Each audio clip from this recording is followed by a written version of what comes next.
যুদ্ধ নিয়ে প্রধান উপদেষ্টা ডক্টর ইউনূসের একটা বক্তব্যের ফটোকার্ড ছড়িয়ে পড়েছে ফেসবুকে এবং আমি অনেককে দেখছি এটাকে শেয়ার করে এটাকে এক ধরনের ইঙ্গিত হিসেবে দেখার চেষ্টা করছেন যে এটা মিয়ানমারের সাথে বাংলাদেশের একটা যুদ্ধের সম্ভাবনাকে তিনি ইন্ডিকেট করছেন। প্রশ্ন হচ্ছে আমরা এটাকে এভাবে দেখব কি না। তবে যে কনটেক্সটে তিনি এই ধরনের কথা বলেছেন সেটাকে মিলিয়ে কেউ কেউ এভাবে হয়তো ভাবতেও পারেন। আমি তার বক্তব্যটা একটু পড়ি। তিনি বলছেন, বর্তমান বিশ্ব পরিস্থিতি অনুযায়ী যুদ্ধের প্রস্তুতি না রাখাটা আত্মঘাতী সিদ্ধান্ত। আচ্ছা, তিনি বলছেন, আমি ওনার বিস্তারিত মন্তব্যটা পড়ি। উনি বিমান বাহিনীর একটা মহড়ায় গিয়েছিলেন, সেখানে তিনি বলছেন, আমি যুদ্ধবিরোধী মানুষ, পৃথিবীতে যুদ্ধ হোক এটা আমরা কামনা করি না। যুদ্ধ প্রস্তুতি অনেক সময় যুদ্ধের দিকে নিয়ে যায়, কাজে যুদ্ধ প্রস্তুতি নিয়েও ঘোরতর আপত্তি। কিন্তু এমন বিশ্বে আমরা বাস করি, প্রতিনিয়ত যুদ্ধের হুমকি আমাদের ঘিরে থাকে, তো সেখানে প্রস্তুতি না নিয়ে থাকা এটা অসম্ভব হয়ে পড়ে। তিনি আরও বলেন, কাজে এই পৃথিবীর মধ্যে যুদ্ধ প্রস্তুতি না নেওয়াটা আত্মঘাতী, প্রস্তুতি নিতে হলে আধাহাদি প্রস্তুতির কোনো জায়গা নেই। তিনি বিমান বাহিনীর জন্য অনেক কিছু করবেন ইত্যাদি ইত্যাদি বলছেন। আমি এই কথাটা একটু বলে রাখি, বাংলাদেশের বিমান বাহিনী সম্ভবত আমাদের 3 বাহিনীর মধ্যে দুর্বলতম। আমাদের উচিত হবে এই সরকার বা ভবিষ্যৎ সরকার বিমান বাহিনীর আধুনিকায়নের দিকে মনোযোগ দেয়া। যাই হোক, আজকের আলোচনা সেটা না। সাম্প্রতিক সময় মিয়ানমারের সাথে মানবিক করিডোর নিয়ে অনেক আলাপ হচ্ছে এবং এই মানবিক করিডোর দিতে গিয়ে মিয়ানমারের সাথে বাংলাদেশের একটা যুদ্ধ পরিস্থিতি তৈরি হবে এই আশঙ্কাও করা যাচ্ছে। মানে মোদ্দা কথাটা হচ্ছে, মিয়ানমারকে যদি বাংলাদেশ মানবিক করিডোর দেয়, বাংলাদেশের এটা মাথায় রাখতে হবে যে অ্যাটলিস্ট এখানে এয়ার স্ট্রাইক করতে পারে মিয়ানমার বিমান বাহিনী, এবং সেটা যদি হয় বাংলাদেশের মতো একটা স্বাধীন সার্বভৌম দেশের অভ্যন্তরের এয়ার স্ট্রাইকের পাল্টা বাংলাদেশ না দিয়ে আসলে থাকা অসম্ভব পুরোপুরি। তো সেই পরিস্থিতি বা সেই প্রেক্ষাপটে যখন প্রধান উপদেষ্টা এই ধরনের একটা মন্তব্য করেন, সেটাকে কেউ কেউ মিলিয়ে একসাথে যে মিয়ানমারের সাথে যুদ্ধ প্রস্তুতির এক ধরনের ইঙ্গিত তিনি দিতে চাইছেন বলে বলছেন।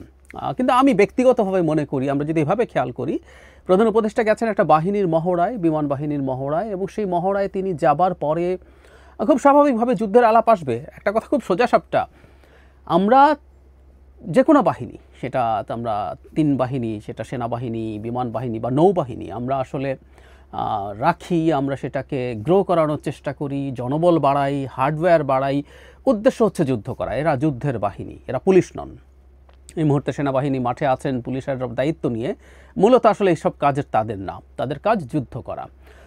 ফলে যেটা হয়, কোনো না কোনো ফর্মে যুদ্ধ আসলে করব আমরা, সেনাবাহিনী রাখার মাধ্যমেই আমরা এটা ইন্ডিকেট করি। এবং নিশ্চিতভাবেই এই বাহিনীগুলোকে জাতিসংঘের শান্তিরক্ষা বাহিনীতে পাঠিয়ে আমরা কিছু টাকা পয়সা ইনকাম করব, এটাও উদ্দেশ্য না। এটা একটা বাই প্রোডাক্ট, এবং আস্তে আস্তে পরিস্থিতি যা হচ্ছে জিনিসগুলো বন্ধ হয়ে যাবে। তার মানে আমরা যখন কোনো এ ধরনের সামরিক বাহিনী আমরা তৈরি করি, আমরা সেটাকে পুষতে থাকি, আমরা সেটাকে বড় করতে চাই, আমরা সেটাকে আধুনিকায়ন করতে চাই, আমাদের মধ্যে যুদ্ধের কথা মাথায় রাখতে হবে। আইদার আমি আক্রান্ত হয়ে সেটাকে ডিফেন্সিভভাবে সেই যুদ্ধে জড়িত হব, অথবা আমি আক্রমণাত্মকও হতে পারি। একটা দেশ প্রয়োজনে আক্রমণাত্মক হতে পারে। মিয়ানমারের সাথে আমরা কোনো পরিস্থিতিতে আক্রমণাত্মক, মানে আমরাই আগে অ্যাটাক করব, সেই পরিস্থিতি হবে না, নট নেসেসারিলি। এটা ডিপেন্ড করে আমার স্বার্থ কী আছে, আমার স্ট্র্যাটেজি কী, এইসব নানান হিসাব নিকাশের ভিত্তিতে। ফলে এরকম একটা বাহিনীর মহড়ায় গিয়ে প্রধান উপদেষ্টা যুদ্ধ প্রস্তুতির কথা তো বলবেনই, কিন্তু ভাষাটা বেশ কঠোর ছিল। ফলে যেটা হয়েছে, যেহেতু একটা প্রেক্ষাপট এখন তৈরি হচ্ছে, তার সাথে অনেকে এটাকে মিলিয়ে দেখার চেষ্টা করছেন। আমি ব্যক্তিগতভাবে মনে করি এটা আসলে খুব বেশি মেলানোর কিছু নেই। মিয়ানমারের এই ঘটনা না থাকলেও ওখানে গিয়ে আমাদের যুদ্ধ প্রস্তুতি এবং সক্ষমতার আলাপ আসলে করা দরকার আছে, এবং জাতির কাছে ওই বার্তাটা দেয়া দরকার। সেটা হচ্ছে একটা সামরিক বাহিনী কেন থাকে, সেটা নিয়ে আমরা কী করতে চাই। এবং উনি রাইটলি বলেছেন, পৃথিবীতে এখন এমন পরিস্থিতি তৈরি হয়েছে, এই জায়গাটা যদি আমি আবারও পড়ি, খুবই গুরুত্বপূর্ণ। তিনি বলছেন, যুদ্ধ কামনা করি না, যুদ্ধ পরিস্থিতি যুদ্ধের দিকে নিয়ে যায়, কিন্তু এমন বিশ্বে আমরা বাস করি, প্রতিনিয়ত যুদ্ধের হুমকি আমাদের ঘিরে থাকে। সত্যি তাই, এবং যুদ্ধই সম্ভবত সবচেয়ে প্রাচীনতম জিনিসগুলোর একটা, যেটা এখনও আছে, এটা ভবিষ্যতেও থাকবে।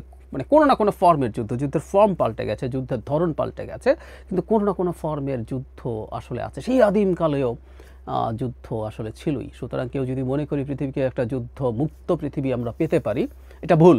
আর বিশেষ করে এখন যখন আমাদের এই ওয়ার্ল্ড অর্ডারটা পাল্টে যাচ্ছে, আমেরিকা এবং পশ্চিমাদের নেতৃত্বাধীন যে ওয়ার্ল্ড অর্ডার সেটা ভেঙে পড়ছে, এবং বিশেষ করে যখন ট্রাম্পের মতো একজন মানে একরকম উন্মাদ মানুষ বলবো ক্ষমতায় এসছেন, তখন এই ওয়ার্ল্ড অর্ডারটা পাল্টে যাওয়ার পরিস্থিতি খুব দ্রুত হচ্ছে। চায়না মাথা তুলছে, রাশিয়া ইউক্রেনে তার সাফল্য যেভাবে করতে পেরেছে, এদিকে আমাদের ভারত পাকিস্তানের মধ্যে কনফ্লিক্ট লেগে আছে, যে কোনো সময় যে কোনো দিকে যে কোনো ধরনের পরিস্থিতি তৈরি হতে পারে। সো সামনের পৃথিবী আরও বেশি ভলেটাইল হয়ে উঠবে এবং আমিও ব্যক্তিগতভাবে মনে করি আমাদের প্রত্যেকটা বাহিনীর সক্ষমতা বৃদ্ধি করা দরকার এবং যুদ্ধ প্রস্তুতি খুবই খুবই আধুনিক থাকা দরকার, কঠোর থাকা দরকার, আন্তরিক থাকা দরকার।